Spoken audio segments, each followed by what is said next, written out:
All right, so here's what we'll be covering today. So thank you very much, Sunil, for those introductions. I'm going to give a brief introduction about Nuvation Energy.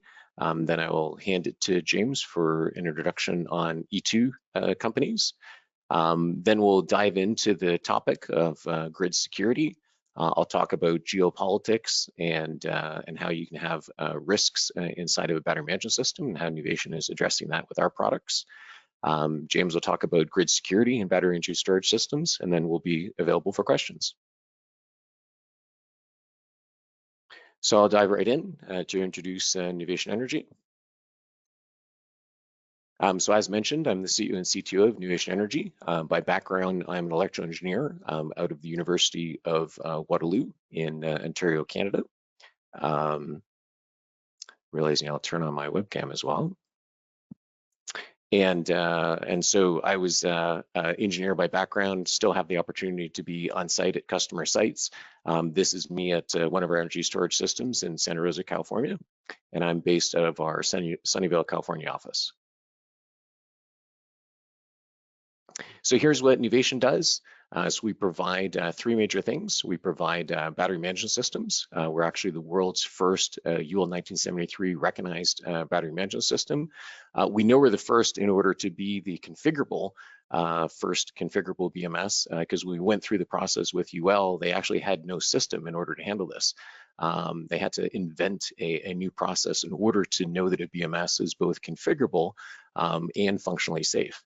The majority of battery management systems are fixed function, meaning they have a specific set chemistry, a specific set stack voltage, battery topology, and so on. So we were the world's first to be both configurable and functionally safe.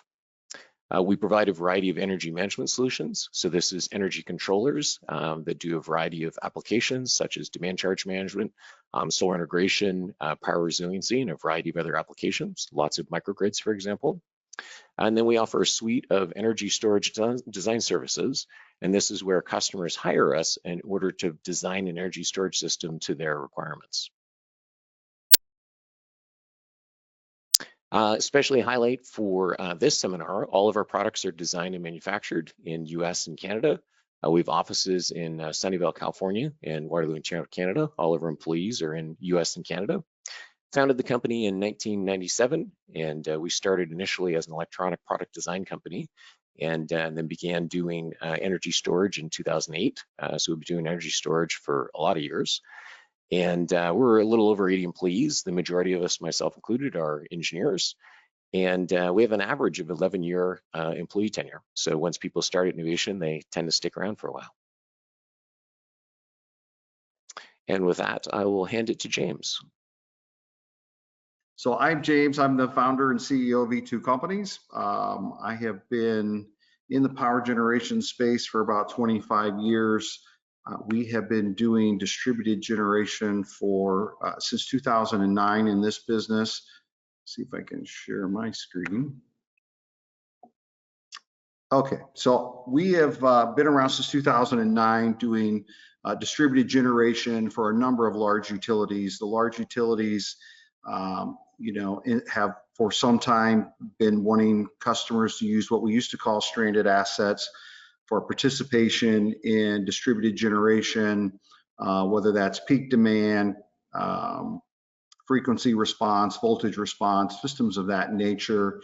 So we've been doing that for about 15 years now. We've put about 1,000 monitoring systems in place in the market. We were doing IoT when IoT wasn't really known in the DR space. We've done about 4,000 regulatory reviews. We continue to do those on assets in the marketplace. We've been very big in the data collection. So we have getting close to 115 million hours of monitoring in the marketplace. And we've managed assets in the tune of about $2 billion of market revenues associated with those assets in the marketplace. Our system that from the knowledge that we've gained is really what we call the ready. And so we went to the market and said, geez, what's the bottlenecks? What's holding up the marketplace?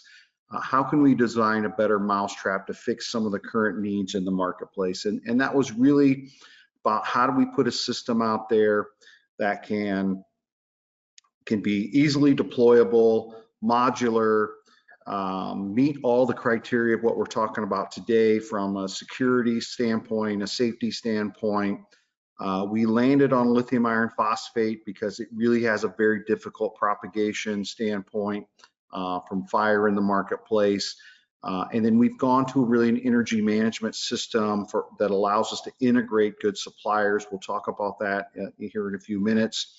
But the system is really about being open or closed transition, eliminating the need for utility interconnection agreements, and really having all the devices on site in its own, what we would call hardware in the loop at the site. So to manage all that, you need a Grove, or a NOC is what most people refer to as it. We call it the Grove, the grid response optimization. And that means we're monitoring these assets in real time. We have digital twins set up from the site to our operations center, and that allows us to really look at the assets, look at the health, see what's happening in the marketplace. We can remote dispatch, we can have automated dispatch, we can, all the items you see here of market alerts, we can change things really on whatever sequence of operations the customer is looking for. And that sequence of operations can be from your carbon footprint, the pricing metrics, volatility associated with the grid, volatility associated with your load. We can cover all those conditions really from one operational standpoint. That's really the business that we're in an energy management standpoint. So Michael, I think I'll let you take it back from here. Awesome.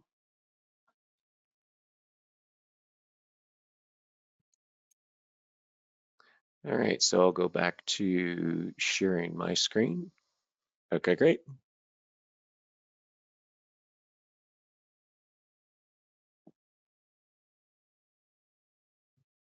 All right. So now we'll dive into utility grid security and what we're talking about there. And really what's going on in the marketplace right now is the US government is significantly concerned about foreign adversaries attacking the US utility grid. People will have seen this increasingly in the news that there's a lot of concern here. This has caused a strong preference and in many cases a requirement for energy storage solutions that are domestic or from allied nations. And then we're getting a lot of questions as an energy storage provider from our customers of like, how are we mitigating risk and the potential security concerns that are here? So the top two potential security concerns, so number one is during design and manufacture, that actually vulnerabilities can be intentionally designed in. The second is after product delivery, the energy storage system can be a target for hacking and cybersecurity risks. Within this, we have to recognize some supply chain realities. E2 has done a phenomenal job of putting together a system that's primarily US Canadian, North American based. However, energy storage supply chain is certainly global, with parts and equipment coming from all across the globe. And the US today does not yet have domestic sources for all of these parts. This is something that the Inflation Reduction Act and a number of other policies are looking to make progress on. So in terms of mitigating risk, we can split down inside of the energy storage system the things that are higher and lower risk. So the control systems are by far the highest risk. And so this is things such as the battery management system, the energy management system, and thermal management system. We can contrast that with passive components, which are notably lower risk. And so there's little risk of an attack from bus bars, cabling, steel enclosures, things like that. So the approach of this webinar is we're going to focus on security of the control systems. So let's take a moment and talk about geopolitics so that we can recognize, why we're talking about these sort of things. So people may recall back in 2020, then President Trump signed a presidential executive order 13920, and it's signed with the intention to restrict utilities from purchasing and making use of energy storage equipment from foreign adversaries. And this was, the start of now many years of the U.S. being concerned about protecting key U.S. infrastructure, in this case, particularly the U.S. grid. Since then, there's been a variety of additional activity around this. So actions in Georgia, Florida, and other states that have inaugurated a whole other wave of state action to ban Chinese technology from state government contracts. And so Ron DeSantis has been very active in this, passed 4 additional measures in order to stop Chinese influence in what is perceived as a concern of that being a risk to the Florida utility grid. People may have also heard of the CATL site, and so this was at Duke Energy. This was back in February, and this was a system that was all the way to fully commissioned, and then some US senators became very concerned about Chinese control electronics being at a US military base, and so this site was subsequently shut down. And these are the kinds of concerns that system integrators and energy storage providers have today, is, you know, how do we navigate this new world where we can commission a site but then actually get shut down by a US political level. And so we're increasingly preferring and requiring North American control electronics. Another example of this is there's actually a US import ban list. And so there's been pressure from a number of Republican lawmakers in order to put companies like Goshen and CATL on an import ban list. Concerns here around how their supply chain is organized. So all of this to kind of capture that there's like a bunch of geopolitics around this. So we're inside here, you know, selling and providing battery management systems, but there's actually, you know, significant things going on at a geopolitical level that ripple into how our business operates and the requirements that our customers have. So talking about how this ripples through to addressing BMS risk. So there are 3 potential areas of risk inside of a battery management system. So the first is a vulnerability intentionally designed into the BMS. So most networks are more permissive outwards than they are inwards. Like most firewalls are built kind of as a castle wall in order to defend from outside attacks. However, things that are inside the network are generally assumed to already be safe and secure. And so there's a risk there. The second category is a counterfeit or tampered BMS component. And so it's a bad actor could replace a BMS component and use that to introduce a vulnerability into the system. And the third is after a system is deployed, that there's a risk of cybersecurity and hacking, and a bad actor could remotely hack into an energy storage system.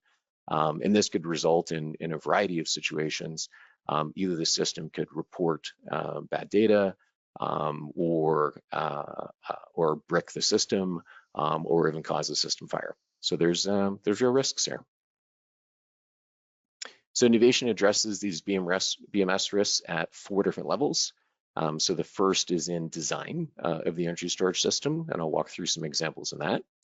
Second is in component purchasing to make sure that all of our components are certified appropriate products. The third is in manufacturing, and the fourth is in cybersecurity once deployed. So to dive into those, so our first recommendation is choose a battery management system that is designed and manufactured in the US or in a US allied nation. So within that, all of Nuvation's software and hardware is designed by Nuvation employees in US and Canada. All of our employees sit in the United States or in Canada. And then an important point within that is ownership. So Nuvation is 100% owned by US and Canadian residents as well as US and Canadian citizens. So as you evaluate what control electronics to put into your energy storage system, these are really the key questions to ask. You know, where was this product designed? Was it designed in the US or in a US allied nation? Where does the code reside for the system? You know, is this in North American servers? The company I'm working with, how is that company owned? Is this a company that is actually owned by US and US allied nation people? And the reason why I'm highlighting all this is because in response to some of these concerns, you actually have to really be careful, because there's now in the market a variety of gray market battery management systems that represent themselves as an American BMS. But if you peel back the covers, it's actually very clearly a Chinese BMS that's been American washed and put an American logo on it, but it is not an American BMS. So you got to be careful out there. We'd also suggest to intentionally choose a battery management system from a different company than the battery manufacturer. Obviously, that's an obvious security risk of the fox guarding the henhouse. We can draw analogies to financial systems, for example. So if you were going to go invest in a company, one could receive financials directly from the company. However, it's considered a high level of trust and a high level of security to have a third party independently offer an audit of that company's financials. And that's just standard practice in investing. So it's really the same in energy storage and battery management.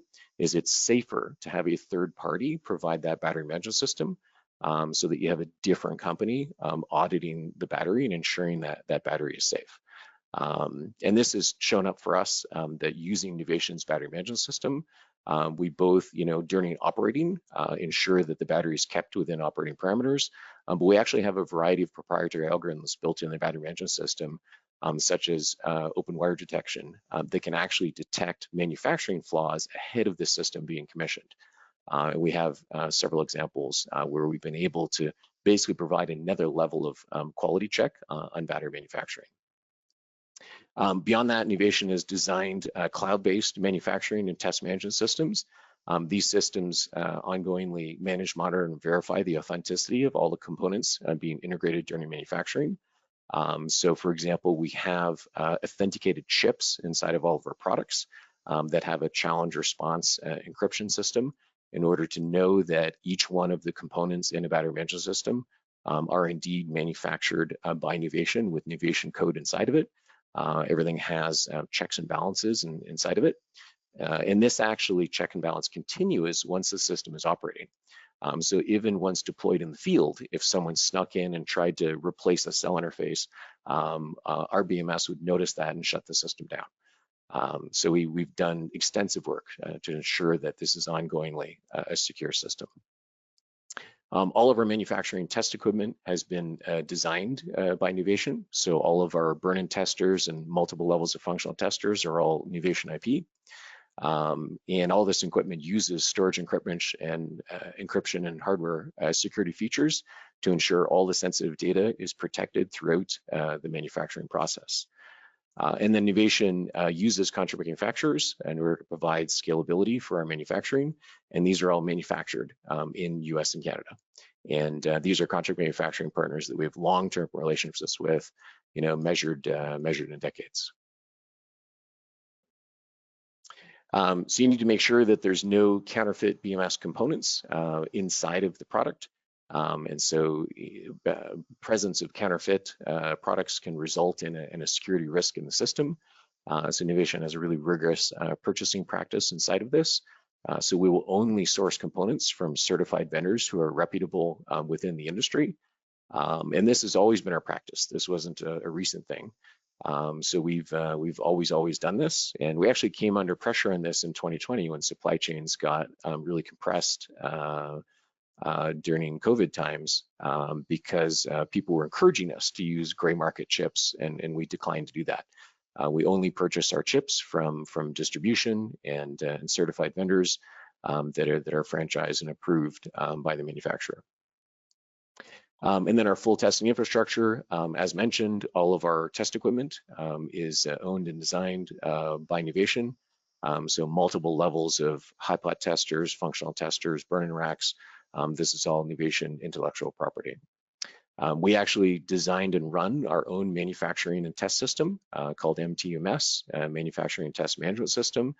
This is our own IP. This is our own manufacturing system. And this continuously verifies the authenticity of all the integrated components throughout the manufacturing commissioning process. And all of this is done in compliance with UL certifications.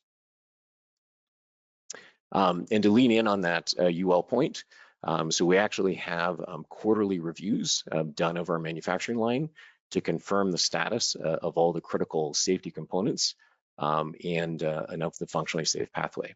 So there's like ongoing checks and balances as part of being a UL 1973 system. All of our systems go through these multiple levels of testing and burn-in. So we have our cell interface, our stack switchgear, our multi-stack controller. All of these products go through multiple levels of functional testing during the manufacturing process. All the code on our products can only be loaded by trained operators, either at Nuvation or at our contract manufacturing location. And they're the only ones that are approved and have the security codes in order to execute this testing infrastructure. We capture real-time data throughout the manufacturing process, all of our test results. And this is more than just a pass-fail. We actually capture the measured result of every test that is done. And so this gives us full detail in order to understand what's going on in the products and ongoingly provide an extremely high level of quality to our customers. I mentioned earlier the difference between control electronics and passive components. So this ripples through to how things are done inside of the BMS. So the greatest risk is the control electronics, and that's where we put our attention. Passive components such as battery cells, fuses, bus bars, etc. They're not zero risk, but they're considered lower risk than the control electronics. And so at the moment, our highest focus is really on the domestic sourcing of the control electronics. And then going up to the cybersecurity level. And so after commissioning and installation of our system, we have a number of security measures to follow following battery installation. We provide a system level security best practices. We've done that for years. And we ensure that all of our internet connected products employ security protocols for secure and authenticated communications and data transfer. And then inside of the UL 1973 system, all of the registers that are related to functional safety are locked down at manufacturing. So for a full UL 1973 system, when the stack switchgear leaves our factory, those registers are locked down and they actually have a certification check on side of them. So those registers can't be modified. And if any of them are modified, the system will notice that and notice the checksum fail and shut the system down. So there's a lot of checks and balances like this. Our product is firmware upgradable in the field, and that can only be done with encrypted firmware updates. So any pushed firmware updates are fully encrypted and digitally signed. And same thing as we have these authentication chips in our products. So this ensures that only true updates developed by Nuvation are accepted by the battery management system hardware. All right, and then last slide for me. So on the cybersecurity side, we maintain secure sites over the lifetime of the system. So as I mentioned, that ability to do a firmware upgrade in the field or to monitor systems in the fields. So we have a secure remote access into our systems. This uses industry standard HTTPS and VPN technologies. And so the multi-stack controller has the ability to connect through a secure tunneled pathway into a Nuvation server. This allows a Nuvation engineer to provide secure authenticated support into this system in the field. And all this is done with credentials and security protections. So we keep our customers safe while providing a high level of remote support. So those are a lot of things that Nuvation does in order to keep the world safe. And James, I'll hand it back to you. Thank you. So I will turn on my camera now so you can see me since I didn't have it on the last time. But we are essentially a roll-up of the battery management system with the cells themselves and modules all the way through a whole system. And so the security level just gets more difficult as you move through the process. So when you think about the battery, and Nuvation does all their piece, and I would just echo many of the things that Michael said, but now you have to add this to the inverters, the switch gear, and all the components associated with that. And just when you think about this technology and the overview of where we're at, commercial and industrial customers are probably the least aware of how the cybersecurity and things can affect not only them, but the utility themselves. And so just buying a system without someone having gone through these protections, monitoring these protections and moving forward. Will be some critical infrastructure points if you need interconnection agreements and things like that in the future. Mission critical people tend to be a little more on top of that. On the data center side, not so much on the hospital side. So when you think about mission critical, there's a couple of different types of customers there.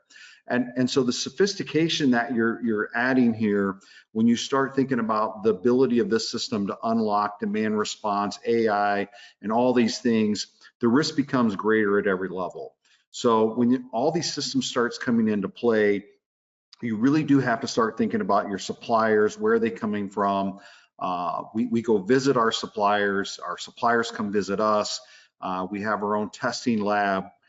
We have our own third party, just like Michael's talking about. The third party testing is an essential piece of security, because if somebody else can hack it, you really want to know that. You want to have those tests run. It's a part of SOC 2 compliance, so you need to do it anyway. SOC 2 compliance will be everybody's problem if you're going to really try and get into microgrids or having real energy storage systems and doing all the things that this slide is talking about. So if you really want to increase the visibility of the load requirements at your site, be a part of the grid itself, you will have to be a part of this system. And so when you think about, when you're considering upgrading your facilities, what does that mean? These, not to echo too much of what Michael said, but it is really related. These high quality components become very essential in the process. If you're not using high quality components from reputable people, you are already created the first risk. And that comes with the upfront due diligence. This product is an 8-year process to get this into the field. We too have to go through UL 1973, and we extend that to 9540A and 9540. So you're getting the whole chain of the whole product and how that UL goes through the whole piece, and adding the SOC 2 compliance on top of that. The on-site compliance for physical security outside of what Nuvation is doing becomes another piece of a supplier like us. So we have to start thinking about, just like when you see utilities and they have substations with fencing, things of that around them, are you having physical security with high fences with maybe even barbed wire or cameras, motion sensors, heat sensors? All these kind of things are really dependent on the location and what's happening. So on-site compliance and physical security is really a conversation with the customer, awareness of what you're trying to do, and then you get into proactive controls for cybersecurity. Proactive controls are really, we think about delegation of identity and single sign-on. So we have inverter suppliers, we have battery management system suppliers, we have engine control suppliers. You have all these suppliers who at some point you may need some help desk support or some firmware support, things of that nature from those suppliers. So you really got to have delegation of identity built into the system with single sign-ons, resource level authorizations. You really want 509 identity certificates so that when people are coming in and out of VPNs, things of that nature, you know who they are. All those components become, a critical part of developing a full system from a security standpoint. And so our product, when we're doing this is kind of how we relate ourselves. Most of our components are North America based. So our controllers, our inverters, the stack switch gear, cell interfaces, cables, all of these pieces that can really take you down or have the opportunity for nefarious players to come in and corrupt a system or do something outside of what you would want them to do. You really have to spend the time up front doing this, doing some ISO compliance audits, things of that nature, to make sure your system is robust enough to handle that. So this is a really example of physical security. This is a site, this detection, delay, and response. And we've even gone to a different layer that some people in the industry, we're in the process of patenting this even. We're going to digital twin configuration. So we have digital twin at the site, which is hardware in the loop that is both analog and digital. So if someone's messing with the system, you can mess with things digitally, but analog meters tend to tell a good story that you can't manipulate. So when you think about, we put in hands up mode, as we would call it, if the analog meters are telling us one thing and somebody's trying to do something on the digital side, If it seems like it may corrupt the system or take you down or do something that you wouldn't like it to do in a normal sequence of operations, it really goes into a hands-up mode until somebody with the right level of authorization can come look at the system and say, hey, this makes sense, or somebody from the outside is trying to get into our system. And that then only comes with 24/7, 365 monitoring. So those alarms are happening on our cloud digital twin through Azure, which is doing all that in really 50, 60 milliseconds. So if you think about, we're an eighth of a millisecond in hardware on the loop on the site, up to 59 or 60 milliseconds all the way back to our NOC. That's the type of visualization you need on this. And when you're talking about, when you look at this, it's the fire alarm systems, it's all these things that people can come in. Somebody jumps on the site, it's a requirement to have that button out there. You don't really want somebody trying to throw sticks or rocks or things to try and hit the emergency stop buttons. But all of those things you have to start thinking about as you're putting these systems out there. This is no longer, just throwing an engine out there with an engine controller that, most people would have to figure out how to operate. This is a much more sophisticated system that has connections, whether it's, we typically have redundant systems even. So, you're talking about internet coming from multiple paths. So now that just the complexity grows with how do you protect all the ports of people coming in and lock all those things down. And so that's really where we talk about these core pillars of detection, delay, and response, right? So that's really what you think about. How do you slow people down? How do you get a response that makes sense? And when we say delay, we're talking in seconds, not in hours. And so those are all the pieces you have to put together with a complete system and how that's functioning and how that's operating in the field. And so the importance of cybersecurity is the keys that come into play. It's a foundation for us. We have a third-party company, just like Michael's talking about, who is constantly looking at our systems.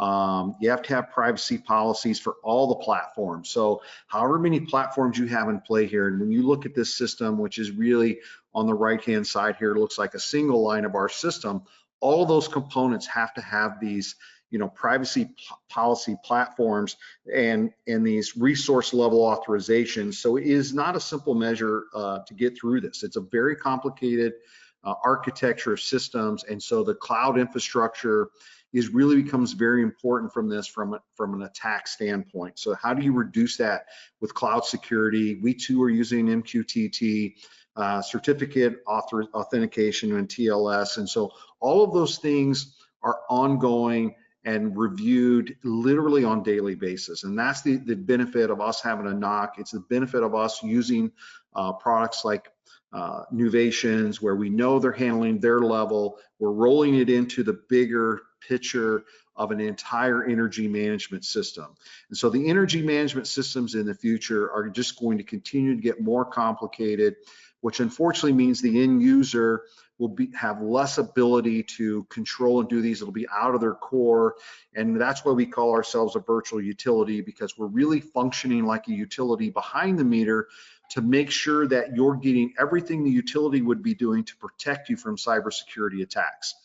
So, this integrity of communication and information becomes the core of what we're trying to do to keep everything safe above all else.